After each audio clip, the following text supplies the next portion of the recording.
Welcome to the Pantheon Plus Rewind.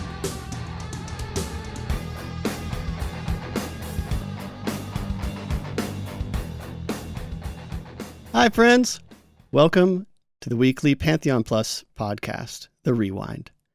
We've got some fantastic stuff to talk about today from Visionary Realms and the community around our favorite upcoming MMO, Pantheon Rise of the Fallen. We've got a lot to go through today, including a recap of the recent developer stream, some Pantheon Plus updates, refer a friend concerns, and finally, at long last, the finale of the bait, part 2. This is Desrin, and with me is my marvelous co-host, Theric. Put your hype hats on. This is going to be an awesome rewind.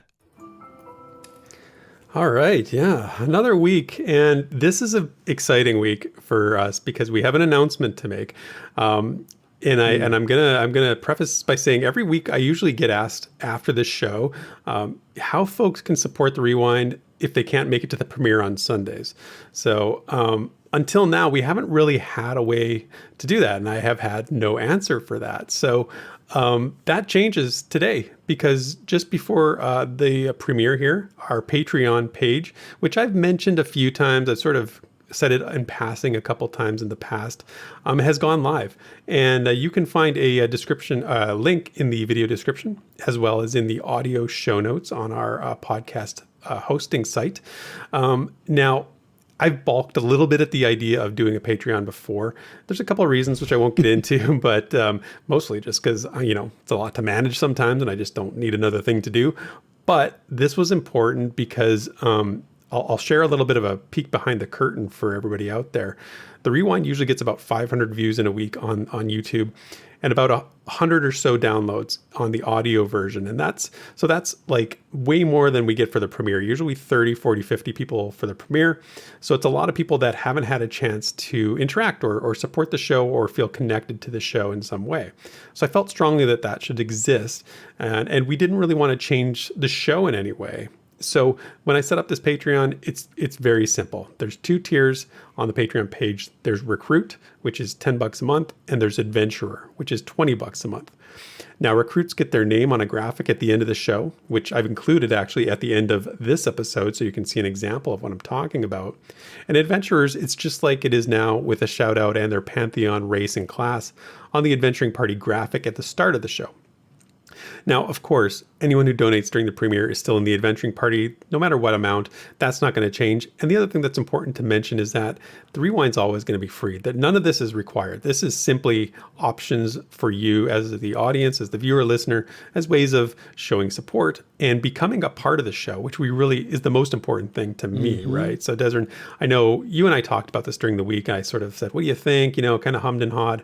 But I think we came to a consensus that this gives the audience and us a way to acknowledge everyone who follows the Rewind, has made it something, Desiree, that you and I love to do each and every week. So if that sounds like something you might want to do, go check it out. As always, any feedback is appreciated. And, maybe, we'll change up the tiers later on. Maybe we'll add to it, something like that. Who knows? But I hope everybody enjoys that and has a chance to at least take a look at it and let us know what you think. So, Desrin, having said that, do you want to introduce our adventuring party for this week? Yeah, absolutely. Let's go. We've got Shuriken on the Dwarf Cleric, Sparrow on the Elf Ranger, Bounty Code on the Human Wizard, Archbishop on the Darkmer Paladin, Daimlos on the Darkmer Enchanter, and just Jason as the Scar Beard Lord. Yes. Scar Beard. All right. And of course, as usual, if you want to join the adventuring party for next week, you can join us in the YouTube premieres, throw out a donation. And if you're new, make sure to give us your Pantheon race and class so we can put it on the graphic. But as usual, always, I guess, no pressure to donate. Same with the Patreon, naturally. But the money does go to support the show and do fun stuff with the community, which is what I love. Like pledge giveaways. Yeah, pledge giveaways. Speaking of which, friend of the show, longtime follower, and sometimes 101 healer, the great Vindini, our friend, donated a Legat pledge to the show for this week. And to recap what that is for folks, it's a $100 value, gives you a whole bunch of perks with your pledge, but most importantly, includes beta access for when that time comes in Pantheon's development. So if you're here for the premiere, hit me up with the @Theric and the YouTube play button emoji so I can throw your name in the hat, and I will do the draw near the end of the show, probably right before the lore section starts. And good luck to everyone out there for that. And we love doing those. And I can't wait to see who gets it this week. So, Desrin, we have a huge show. Are you ready to get on with it? Yeah, absolutely. This week in Visionary Realms News and Notes.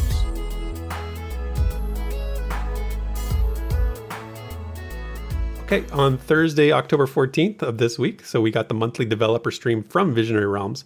Now, this one was all about the HDRP, also known as the High Definition Rendering Pipeline.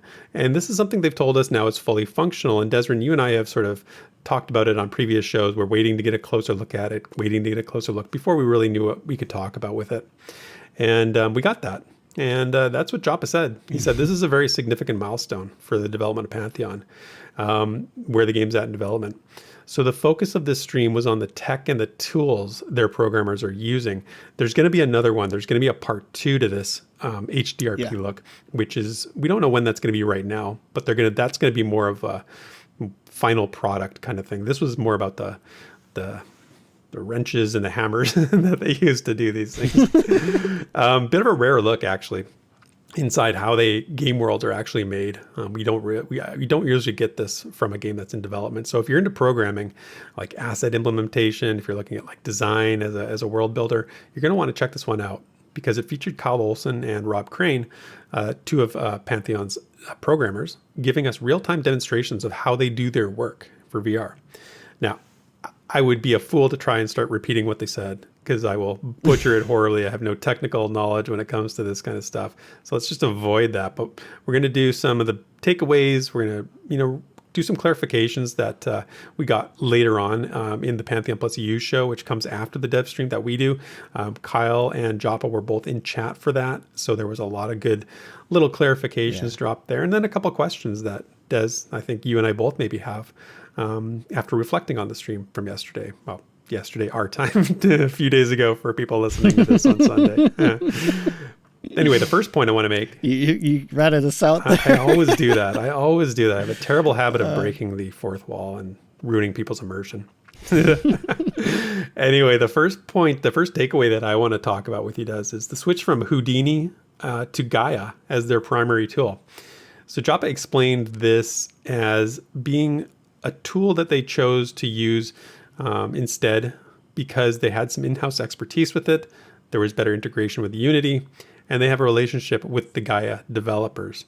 And then Kyle kind of added on to that, saying it allows for some handmade touches without having to redo entire scenes. And this is something that Houdini didn't allow for. So it's interesting because, we talked about this on the show, but I want to ask you a question, Desrin. When you heard this, were you feeling good about it? Did you have questions? Did you have any concerns about this in terms of the development of the game in terms of a timeline perspective? Ooh, as far as a timeline, honestly, when they brought up Gaia, which was actually a program that I had found out about late last year and started looking into a bit, I was like, oh my gosh, that totally makes sense. Even though I know at least a couple projects that do use Houdini in game development for the purposes of what they're setting out to do, I think Gaia makes a lot, maybe even more sense. I mean, definitely even more sense as they've adopted it because of that. But as far as timelines, I feel like it's not, if it is a setback, because obviously there was development time when it comes to Houdini. If it is a setback, I think it's kind of one step back, but two steps forward. Right.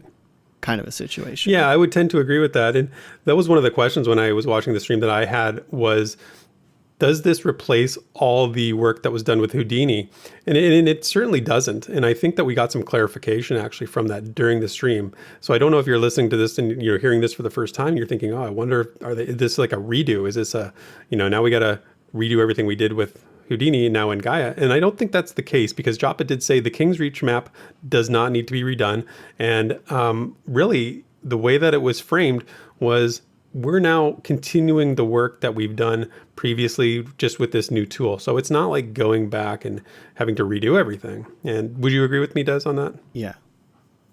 Yeah, and keep in mind that this tool is what sets up the foundation of our areas.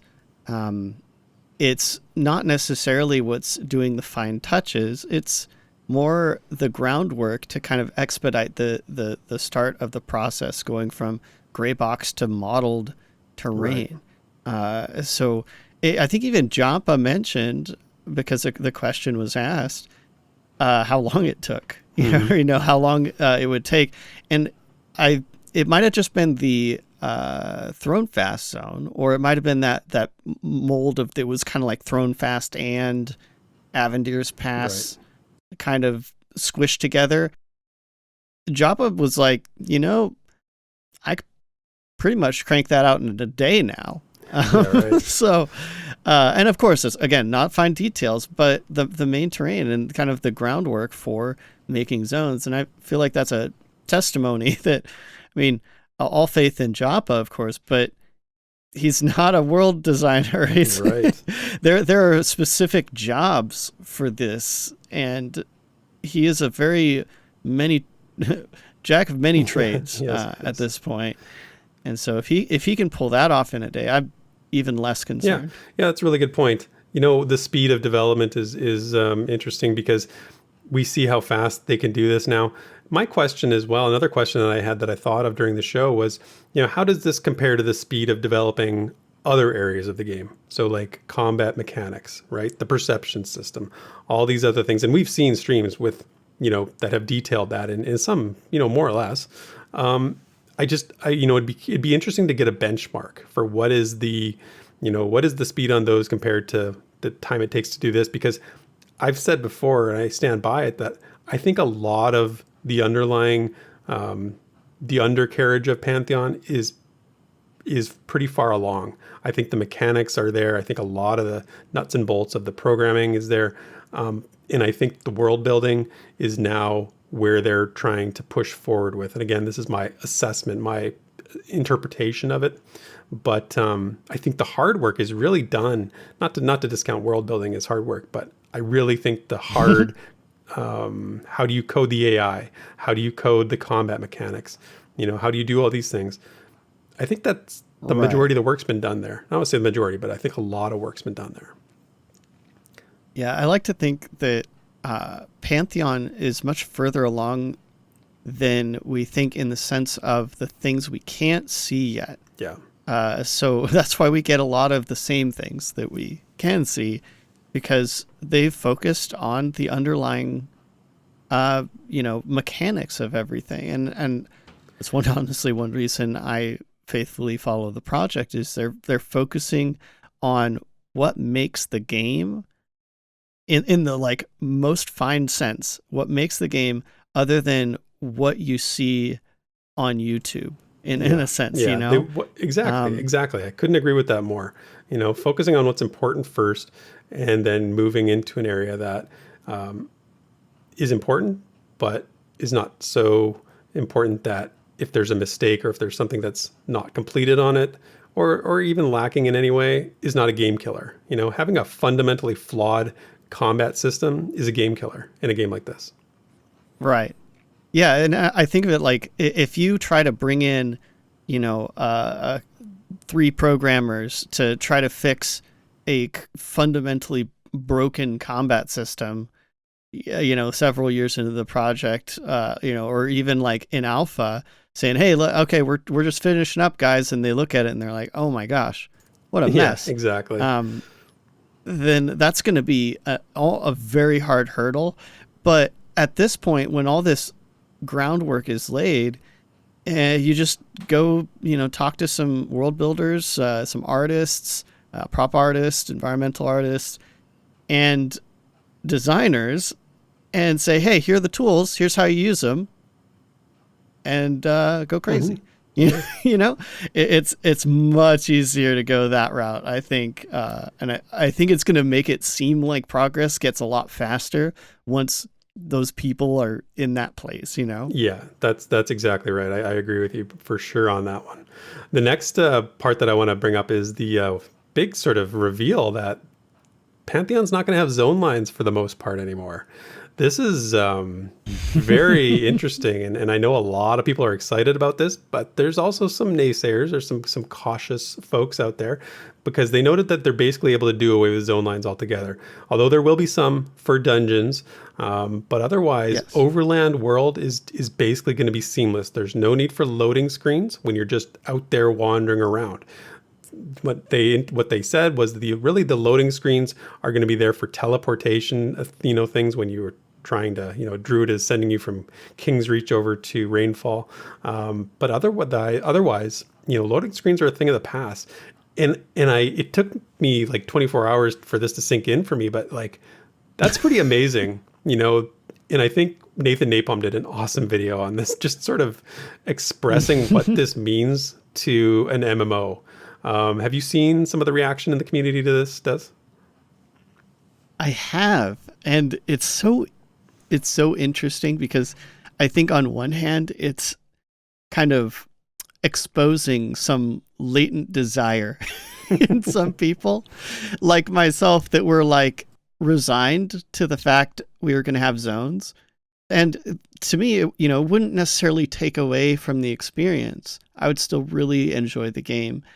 But there's always just this nagging feeling that, man, if I could just look over there and go there and just know I'm not going to have anything stopping me, or like technical stopping me, it just changes things a little bit. And when he dropped that, because it seemed like he was leading up to it, and then he was finally like, yeah, so just to lay this out, this is what we're doing. I was really excited. But then you've got a lot of people that are considering all the mechanical side effects, namely like leashing, mob leashing, right? And so I'm very thankful for a lot of folks that are, going beyond the like, oh my gosh, the world it's going to be so expensive and amazing and no borders and all this, which is kind of where I was at. Yeah. And starting to think about like, wait a second, like how's this actually going to affect us playing? let me tell you something funny that I saw, because I saw the same thing when people realized that the game just got a whole lot more difficult, The game got a lot more difficult because there's no zone lines to hide behind anymore. There's no zone lines that you can sort of use to your advantage in several different ways. And I saw a discussion in the unofficial Discord. People were some complaints, some people saying this is a drastic change from the vision. And I would disagree with that. But there was a lot of people that liked that mechanic of being able to use the zone line, or at least having that security. Mm-hmm. And Joppa actually jumped into the unofficial Discord and made a funny comment, because somebody was denying it, saying, no, I don't use it to my advantage. And he said, well, just like EQ, where you'd bring the mobs to the threshold of death and then you'd zone, leaving them for another player to easily kill and power level farm, right? With sort of the, smiley face sarcastic thing, said in jest, of course, but he's been around long enough to know that this is a very easily manipulated mechanic, or manipulated thing from MMOs that people have just been doing forever. And to be honest, like, to me, zone lines are a relic of the past. Like, they feel like a relic. I think we've moved forward from them, and I'm super excited about this too. I like you said, the exploration aspect, but as well as the immersion, the realism, the lack of the challenge getting there is exciting to me. So yeah.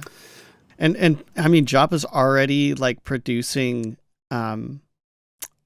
like ideas, but concepts of how these issues that people are bringing up are probably going to be solved already, like with leashing.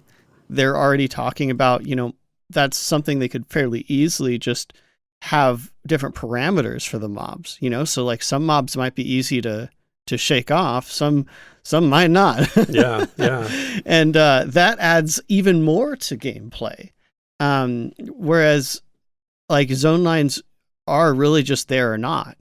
And I do have to be just super clear though, as far as it has been said, we are still going to have the zone in, zone out for dungeons. So you will have that safety net. Yeah, that's, I guess dungeon entrances. There still will be a train to zone. It's still going to be there. It's going to be, yes, those dungeon entrances are actually going to be important places socially, I think, for a lot of different reasons now, because they will be the refuge for a lot of folks. So, the refuge for a lot of mobs. Yeah. You mean? A graveyard for a lot of folks, maybe. I don't know. We'll see. And then the last point I want to bring up as we recap the dev stream here is awesome point about the map, or potentially maps. So Sparrow, our trusty adventure party stalwart, managed to, when she came on Pantheon Plus U, she managed to squeeze a bit of a bean from Joppa. She noticed that these really large terrain shots that they were showing would make awesome in-game maps. And not the, like, you are here kind of thing, just a natural, like you described it when you came on the show, I think, or in chat, you said it was a satellite map, which I think is a perfect way of visualizing it.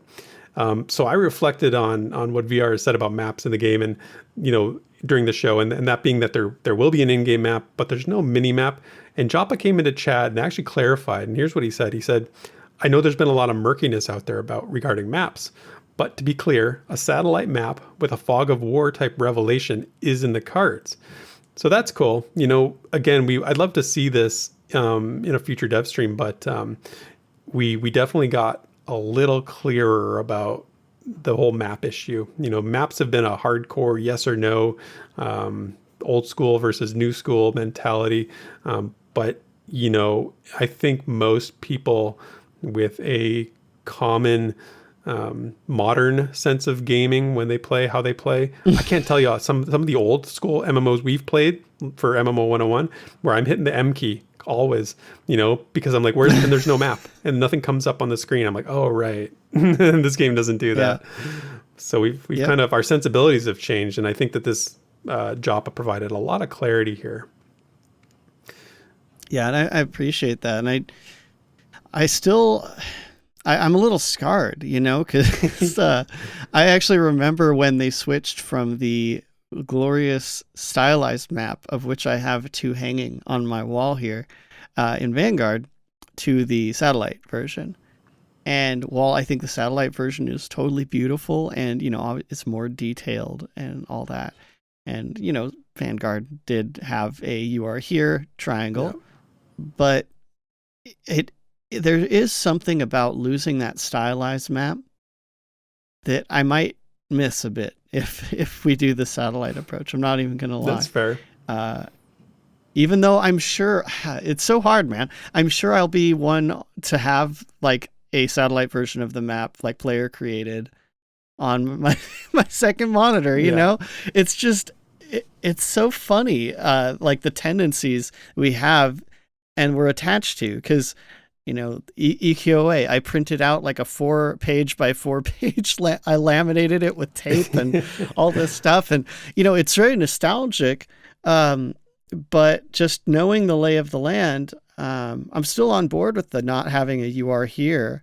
So, we'll see how they do it. But I am glad that they're a little more open on just having something in game to it's so much easier just to hit M than like tab out or have have to get a second monitor or something, just to have like kind of a general lay of the land. And so I think I'm on board. I'm glad he punched it. Me too. And like, to be honest, like, if they don't have it, you're just gonna have it on the second monitor anyway, right? Like, what's the there's no, you're gonna get a map no matter what you do. So anyway, Where are my slippery slope people in the, in the chat? They're there. Trust me. We can't see them, but they're there. So anyway, at the end of the day, Ajapa had what I think was the line of the stream where people are worried about Pantheon's timelines. He said they've surpassed their own expectations with regard to timelines. So that's what you want to hear. This is where we're at the stage of development where they're beating their own expected timelines and are excited about that. So that's good. So that's a recap of the dev stream. Go watch it, everybody. Did you have anything else you wanted to add on that, Des? Or are we good? No. Okay. I'll keep going because that dev stream was so dense. It was. Like, actually, I do want to, if you guys in the community would like me to go through the technical side of the dev stream, talking about Unity, Houdini, Gaia, trying to maybe break that down into a bit more bite-sized kind of content. I don't usually make videos for this channel, but since this seems to fall more in line with my interests, let me know if you guys would want me to put something together to be both technical and digestible for the layperson as I try to explain, game dev stuff. To maybe help put content. You should totally do that. I don't care what the community says. I'm saying yes, do this because I want to see this. I think that would be awesome, Desert, if you did that. I mean, geez Louise, that's a great idea. So yeah, and that actually leads perfectly into what I want to talk about next. Just a quick update, Pantheon.plus update for us here. On the screen right now, you're seeing our weekly schedule, which I'm going to try to include every week when I try to imprint it on my memory to do so. So this, like I mentioned before, you can see what we're working on. So if Desrin, you were to do a video about technical stuff like that, we would put it up here and people could see when it's going to go up, when it's going to go live. Right now, you can see on Monday, you've got Drax Midnight Monday streams, which actually sounds kind of weird, kind of explicit, but I don't think it is. But I go to bed before Drax Midnight stream, so I have no idea what he's doing on those streams. So I'm just trusting that he's staying out of trouble. Hey, maybe I'll show up. Yeah, sounds yeah, do it. Now we're talking. You can see that the bait part 2, which we're going to do a little later in the show here, but the entirety of it, I'm going to put into a video. That's going to go live on Tuesday at Tuesday morning. And then later in the week, we've got Weissen doing the fan fiction that he's been writing over on the website at www.pantheon.plus. So there's the schedule for the week. I also want to remind folks that we've got the forums are live over at the website as well. And I actually transcribed, if you remember back from the September dev stream with Wild's End, Ronik was reading some lore by JN about each of those areas. So the Galdassi ruins, the well pond, all that kind of stuff. I actually transcribed those and I've put them over on the forums under the lore section there if you want to go check that out and read them. And yeah, so quick update on what we're up to. And that is it for this week's VR News and Notes. When the Pantheon community speaks, we listen. So let's dig into the forums and fan projects to see what the discussion's all about. All right. As with any new reveal, the dev stream has stirred up no shortage of controversy. And that's right, guys. We're going to be talking about the recently revealed Refer a Friend stuff. And if you didn't know, Refer a Friend programs are often employed in not just Kickstarter games, but it is very common in them. It basically means you refer someone to a project, they buy the game or pledge to the game, and the person that referred out gets some sort of reward. Sometimes it goes both ways. There's a lot of ways to do it, but that's kind of the general rundown of the usual Refer a Friend program. Maybe you've been to a coffee shop or something that does this as well. But this week, I'm going to pull a thread about the new Refer a Friend program, and it's titled Refer a Friend, Please Don't Do This to Me by Grimseethe. This is on the official forums, okay? Now, this thread is going to touch on a lot of things that I think are going to come up continuously in the coming months because this is a kind of big drop. So while it might get a little spicy, I thought it'd be best to start talking about it sooner, like right after the stream, Mm-hmm. So here's the thread. So I'm going to quote Grimseethe on this. This is the original poster. Okay. So you have refer a friend now. That's fine, I guess. But please, I beg you, remove the in-game rewards. And that's of the 3 nameplates and 2 titles.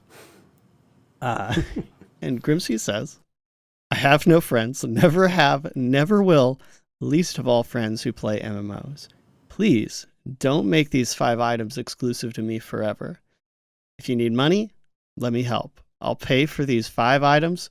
Let me give you money. Just don't require every player to have 10 friends. Please think of the some alternatives for players who have no one to refer. So, yeah, wow, right off the bat. Where to start?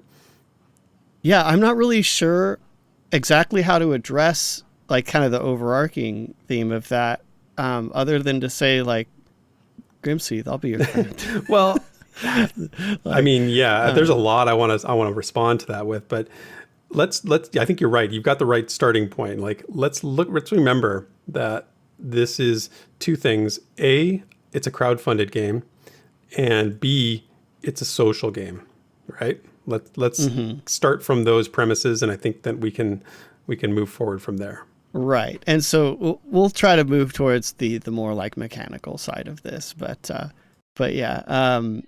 So actually we'll start with Dorothea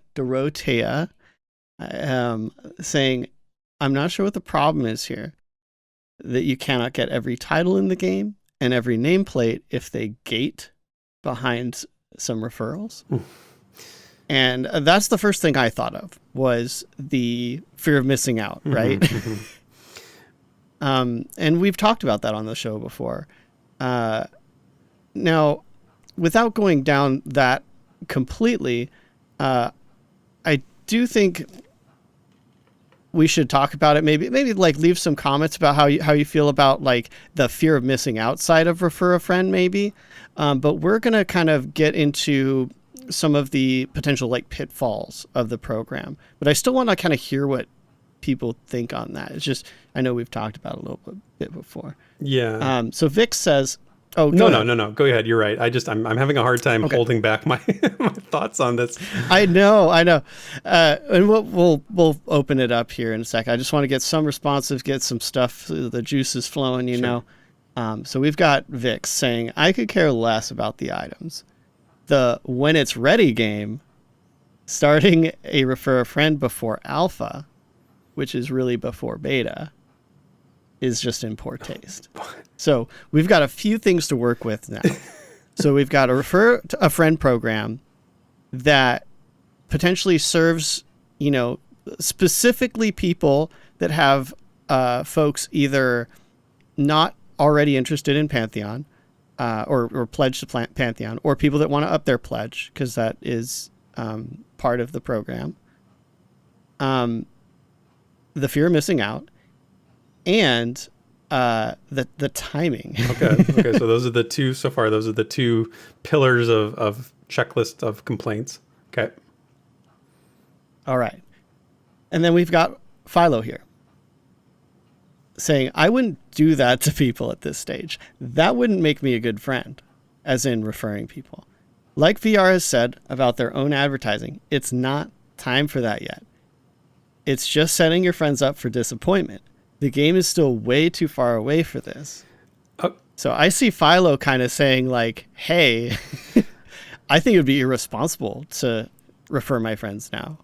Okay. Right? I can't hold back any further, but like, Go for it. I'm going to let loose here because this is ridiculous. Like, this is ridiculous. This is the stage of the game where, like, this is a crowdfunded game. They want to get people in, like, get people in now, bring people in now, and start building. Like, they're determining the timeline. Like, how are we the objective observers as to when the timeline is to do this? This is the decision that's been made in terms of the game is at this stage. So you're saying it's way too early. How are you assessing that? You know, what basis is the assessment for that being made? Because, you know, the more people that are supporting this game, the more people that are pledging, are bringing in pledges. That's, you know, one of the reasons that we are doing what we do is because we like building community, and building community for Pantheon brings it to reality more quickly, more thoroughly, and more assuredly. And the idea that we're not there yet, like, how can you entice? What are you going to entice people with in terms of rewards at a later stage, right? When the game's 6 months from launch, like, what are you enticing people with then? There's nothing left. The game's on its way. Yeah, potentially more destructive rewards. Right? Then you've got to start promising in-game things. There's titles and stuff here, and we'll get to this, but right now you've got alpha, beta, potentially pre-alpha, and the pre-alpha isn't one of the rewards on this, so I'm acknowledging that. I'm just saying that there's but alpha and beta. Yeah, alpha and beta are. You've got a really wide range of potential rewards here that have nothing to do with being in the game. It's just, I can't disagree with this anymore. Yeah, I mean, it's kind of a fundamental pillar of what we do is like bringing people into Pantheon, even though the game's not done, because the community is here. Yeah. And like kind of embracing that this is a social experience as much as it is a gaming experience. So I think I'm with you on that. I see all of these concerns, and I think one of the best takes I think I see here was Manuk saying that if they referred anyone, they'd have to be in the same mindset that current backers are in, and I would say that they totally should. That's a good point. Yeah, that's a good point. I agree with that. Be responsible, inform people, but like refer a friend doesn't necessarily have to mean like get a bunch of people into the game that don't know anything about the game, don't have any stake in the process. Yeah. It's actually, I think, a great opportunity for us to do it right. Yeah, it's not asking anybody to go and be like a used car salesman. This is not what they're not saying, like, go out and preach to people. It's like, no, if you know somebody who might be interested in an MMO, a new MMO, tell them to check it out and say, hey man, like, if you pledge to the game, like, if you choose to, whether you do or not, just mention my name, and there's potential for me to get something out of it. Like, there's nothing wrong with doing that. The people who are posting these, responses, having criticisms and concerns, these are people who have pledged, like they're on the, the forums. They've already given their money, like whatever it is, the lowest amount is fine, but you've bought into it at some point. So why would you not tell a friend about that? Why would you not mention that to a friend? Right. And like I said, I feel some of the concerns because there are other games in the industry. Like I said, refer a friend is pretty common for crowdfunded games, is pretty common for games in general, post-release especially. But it even happens in early access and stuff like that. And I gotta say, like, the first thing that came to mind was Star Citizen. Right. And their system actually, it suits their model. It wouldn't work for Pantheon. But what's interesting about their system is it rewards both parties, and we'll get to this a little bit. But the incentive is actually so small. It really is so small. It's absolutely insignificant. And so what I'm seeing here with the rewards, it's like, yeah, you get some titles and whatever. Like, most people aren't even going to display that, right? It's just going to be tucked away somewhere. But it actually generates more free pledges. Yeah. Because alpha and beta access are part of the rewards. So by doing this, we're actually granting access to more people to play the game before they buy it. Yeah, exactly. And if you look at the value of some of these rewards, just in terms of like some of the, the pledges, the access that comes along with them, if you compare that to the cost, it's significant. Like, these are a good value. I can't see anybody not wanting, being considered a bad friend or something like that for saying, hey, can you just mention my name? Because I think that these are a good value for us. If I have a concern in all this, to be honest with you, Des, my concern is that VR is being I don't want to say giving too much away for free, but there's a lot in terms of game time, pledges, they're giving away a lot of valuable things to try and build up the people who are interested in this game. So I don't know, but I mean, they've obviously done the cost benefit analysis on this. And I'm glad that it's obviously something that's going to work for them. But I'm saying is that right. If you think this isn't valuable, I think you're kind of missing the mark.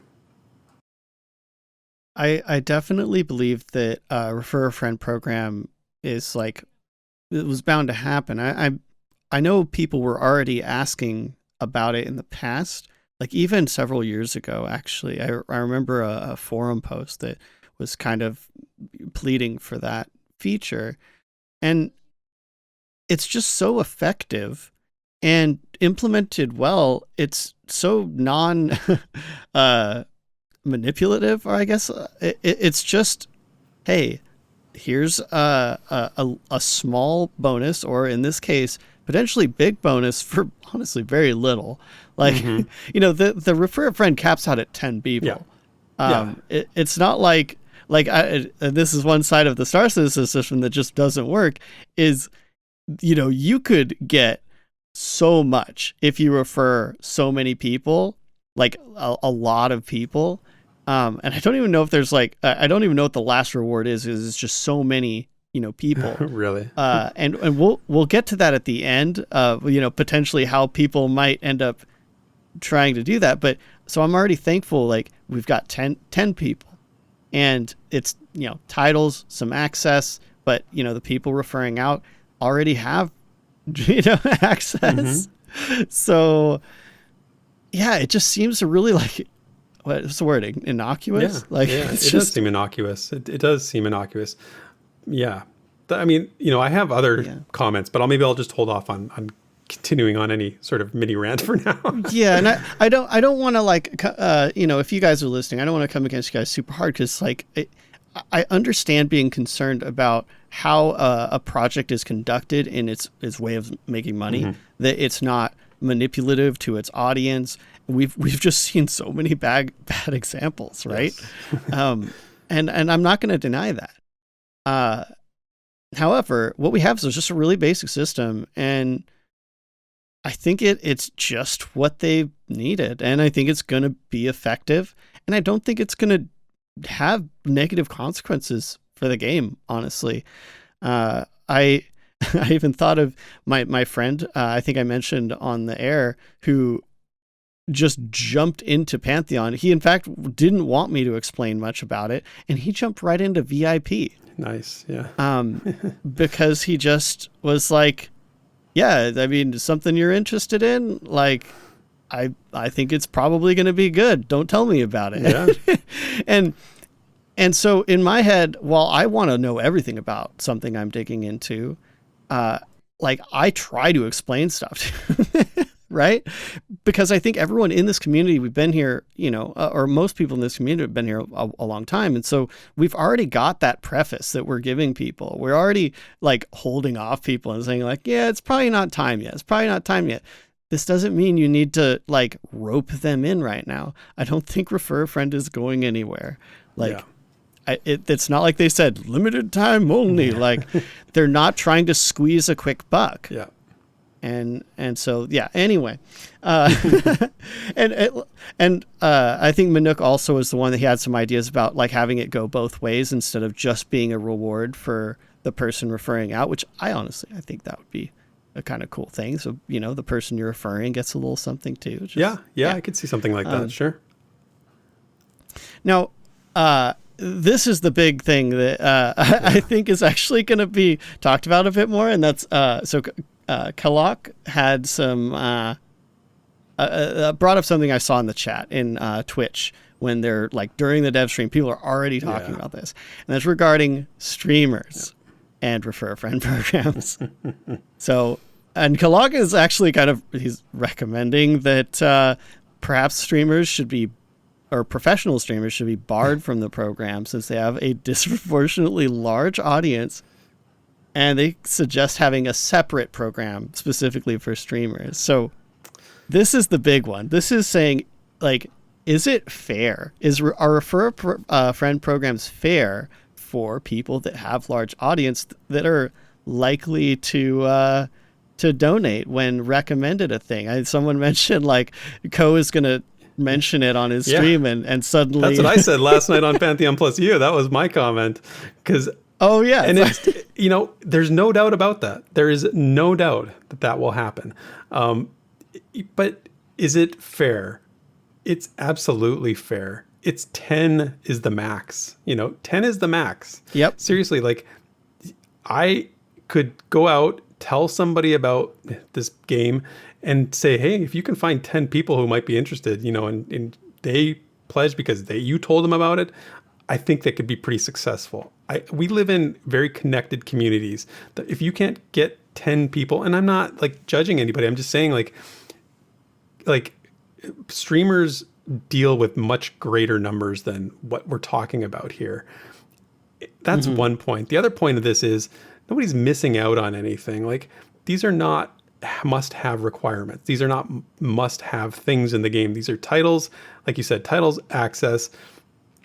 There's really nothing that, you can't get on your own, for one, through pledging just to begin with.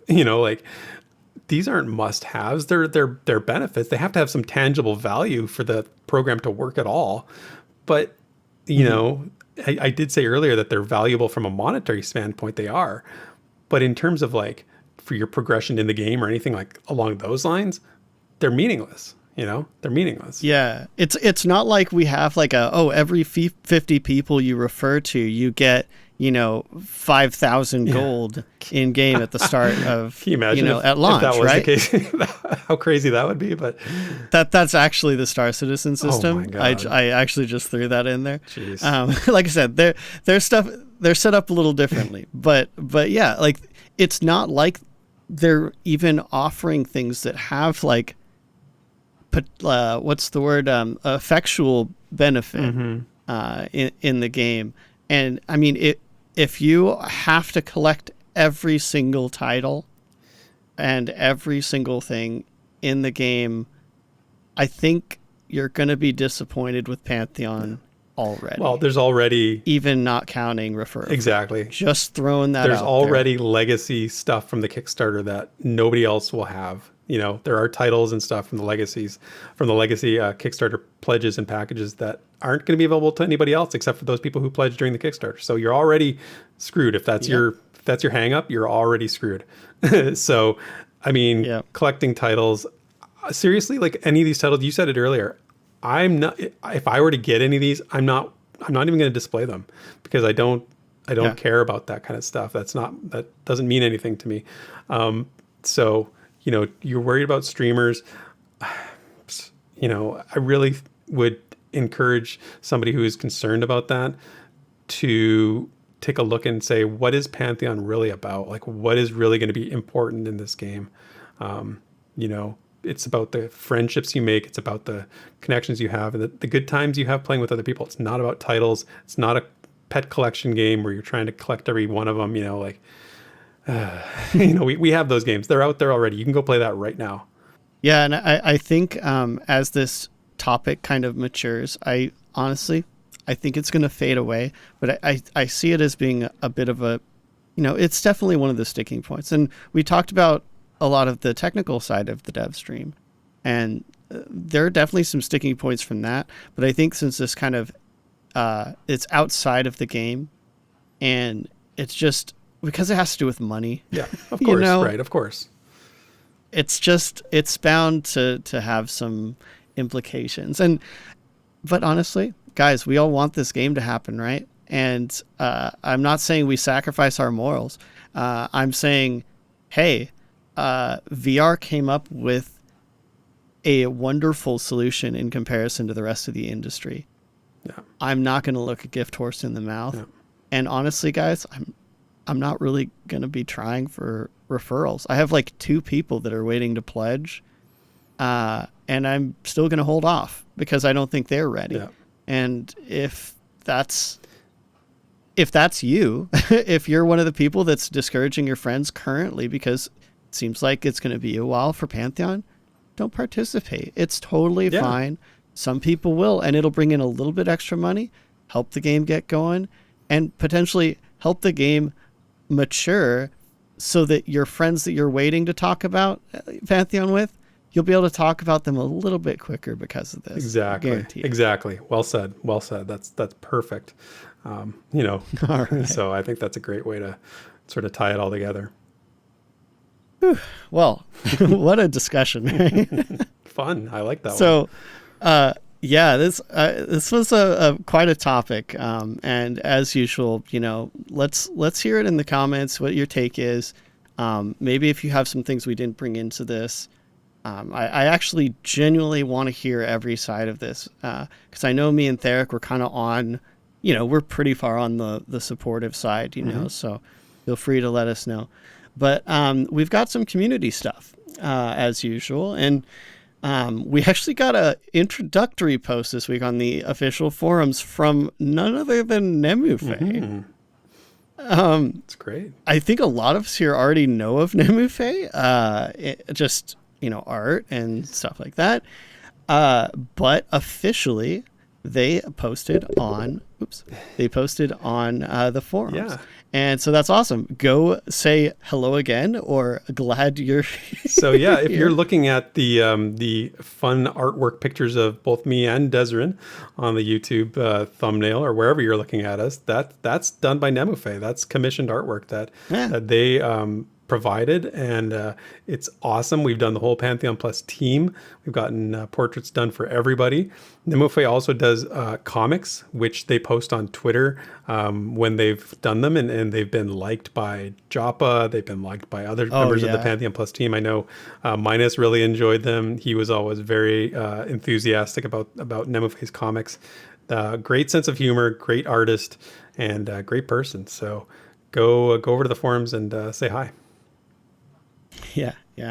And I know you already mentioned Weissen, but they have a new addition to the Journal of H. Weissen, Thalesred, page 7 this time. And I did read through this one because I saw it had to do with the scar. And maybe it's just our discussion from last week. The lips, yeah. But it's really fun because it's from the take of a person in the world, right? And I love it. I love it. It already tickles me on how, you know, players are going to maybe even just semi-RP about Scar in the world. It's going to be so fun. Maybe I'll do like an audio reading of this from a Scar perspective and do some crazy voice modification. And maybe I'll read Weisen's fan fiction at some point. Yeah. And lastly, I got a shout out to benonai's post on Pantheon.plus last Sunday regarding the speculation about what might be shown in the upcoming HDRP stream, which a lot was revealed. And I think he's going to have a lot to go through now that the stream is past. But it was an awesome, really in-depth article. And I just want to say I hope to see another. No pressure. Yeah, he does amazing work in breaking down the map. He's so smart when it comes to just reading into things in terms of looking at the map and trying to figure things out. Part of my brain actually, and it's probably not the case, but part of my brain thinks that when VR was putting this last stream together and showing all these these huge satellite view maps, they might have had his work in mind and say oh yeah, figure this out. Here's a ginormous thing. Let's see what you got now. So I doubt that's true, but I'm going to believe it anyway. I mean, when Kyle just laid on the scroll wheel and just started zooming out, 20 minutes later. Oh, dude, people are going to go through that frame by frame. Yeah, exactly. So great. So great. Well, anyway, that is it for this week's community discussions. Sit back and relax. It's time for The Lore You Know. Well, my friends, at long last, we have arrived at the finale of the Bait Part 2. So I'll give you a little recap of what happened last time. Dothane finds himself hanging upside down in a strange place before losing consciousness and being enveloped in the memory of how he arrived there. And then he recalls being aboard a ship bound for the Didiglian Vels with Bel Iris and Arakamel. Bel Iris hints at what awaits Dothane in the Vels, but doesn't quite reveal it quite yet. As the ship arrives on the shore, the ship's captain, who was poorly voiced by me, by the way, warns of the signs and attempts to leave once the party has disembarked, only to have her vessel encased in ice to prevent that. So now, let's hear the thrilling conclusion of The Bait Part 2, which is from the official lore of Pantheon, as penned by Visionary Realms lore master JN Gerhart.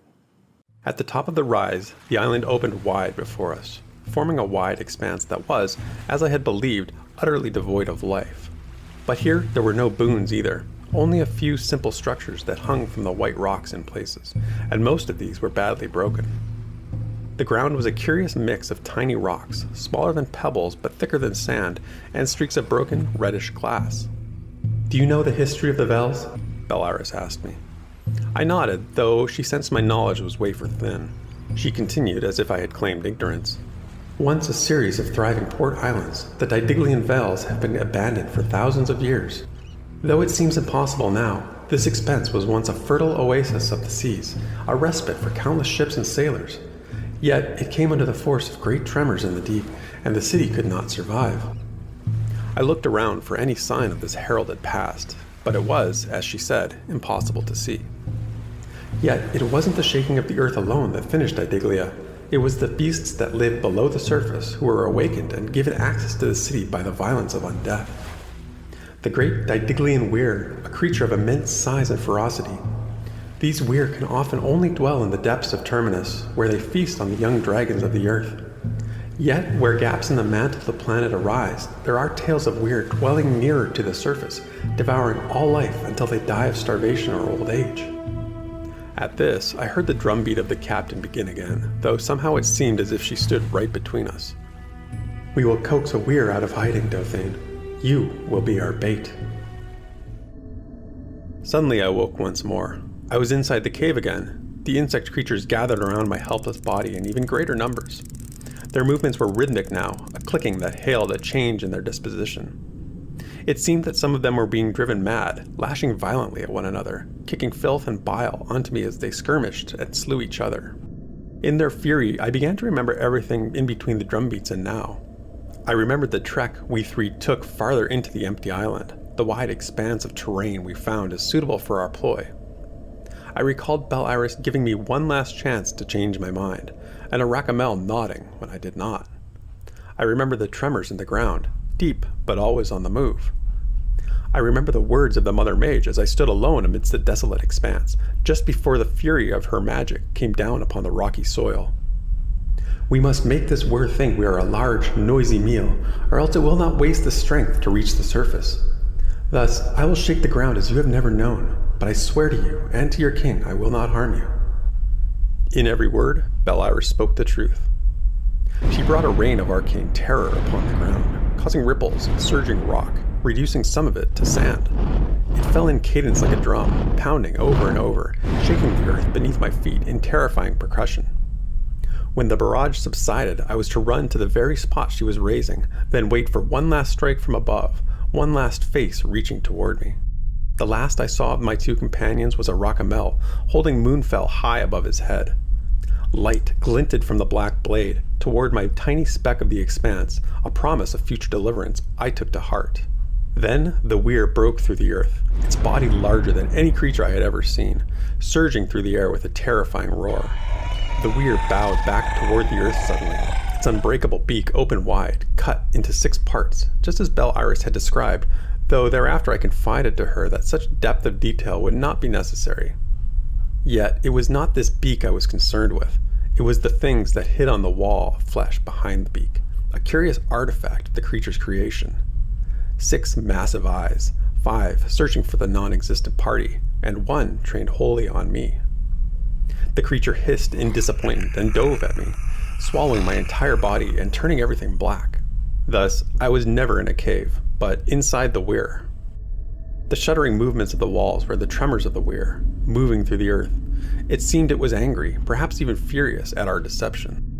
Bel Iris told me these weir were now very old, likely near starvation and exhausting Didiglia as a resource ages ago, though some cultures over the centuries had used the islands as a prison colony, with obvious results, and some believed the ruins of the port to be laden with hidden riches. The insects living inside the weir were welcomed guests, cleaning whatever meals the parent creature swallowed, and tossing the body into the acid pit of the weir's stomach. This was the stench I had smelled. In turn, the weir kept the insect species alive by letting them nest and nibble on its insides, forming a twisted symbiosis. The eyes of the weir were our prize. For reasons I was not permitted to know, Bel Iris, Causus, and yes, even the Dawn wanted one. But there was no way to access them from outside, for the beak was truly unbreakable. Thus, some unfortunate soul needed to venture within the beast, one who would not faint at the stench, at least not right away. Lastly, someone who would not forget where they placed Bel Iris's bloom, and I had not, for it was locked safely away in the heel of my boot, fastened to the ceiling of the weir's four-stomach chamber. Thus, as the insects worked themselves into a greater frenzy, I began to sing the words of Ryfel's Winter Sorrow. My mouth was still parched and caked with the soil of the surface, yet I found a strange cold filling my mouth even as I spoke the words aloud. Mercifully, I did not have long to wait, though neither did I have long to prepare myself. The endless winter of the tenebrous tundra was unleashed within the body of the weir. There began a bright, radiant glow that arrested the furious insects and caused them to click in the slow, curious movements. The Didiglian lurched suddenly, as the incandescent light became a wind, then frost, then storm, and last a blizzard. Wherever the blue light traveled, frozen death followed, snaking up and down the cavernous throat of the writhing beast, pushing it violently toward the surface. The entire space froze, then cracked, then froze again, and I hung amidst it all, wondering if this was at long last the moment the tenebrous would claim my life. Yet there came a sudden shuddering within the weir, a final frozen exhalation, then everywhere fell silent. One of my feet had broken free, the boot which held the bloom, yet I remained fastened by the other to the ceiling. I had never felt such cold, yet also such relief.